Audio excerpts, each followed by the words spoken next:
त्यानंतर आता युरिक ॲसिडचं जर प्रमाण म्हणताय ते 60 ते 70% माझं युरिक ॲसिडचं प्रमाण कमी आहे आणि आता सांधेदुखीची जी तक्रार होती माझी ती आता 70 ते 80% कमी झाली. तुम्हाला काय त्रास आहे आणि केव्हापासून आहे?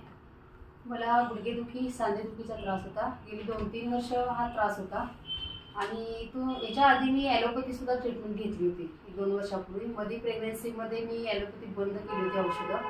त्यानंतर सुरुवातीला मला गुडघेदुखी त्रास, बोटे दुखायचे पायाचे, हाताची बोटं वगैरे दुखायची, प्रत्येक सांधे दुखत होते.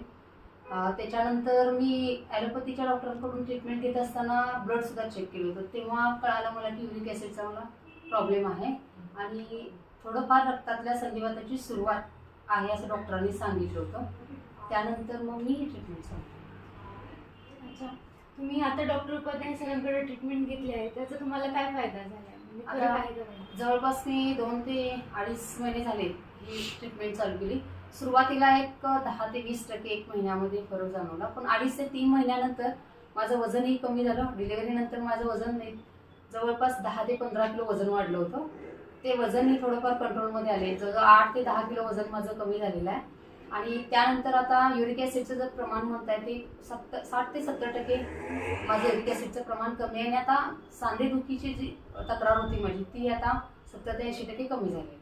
तुम्ही एवढे वर्ष ॲलोपॅथिक ट्रीटमेंट घेतली आहे आणि आता तुम्ही आयुर्वेदिक ट्रीटमेंट घेतली आहे, तर तुम्हाला यामध्ये डिफरन्स काय वाटतो?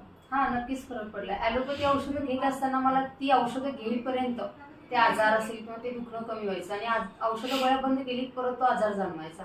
पण आता आयुर्वेदिक औषधं घेतल्यापासून तशी ती तक्रार नाही आहे. आता औषधं मी मध्ये 15 ते 20 दिवस औषधं बंद केल्यानंतर सुद्धा माझं दुखणं कमी झालेलं आहे. तेच ॲलोपॅथीपेक्षाही आयुर्वेदिकमध्ये चांगलं ट्रीटमेंट मला मिळाली आणि विश्ववेदमध्ये प्रमोद उपाध्याय सरांचा आणि त्यांच्या स्टाफचं मला कोऑपरेटिव्ह खूप चांगल्या पद्धतीने मिळालं. त्यामुळे त्यांचे मी आभार आहे.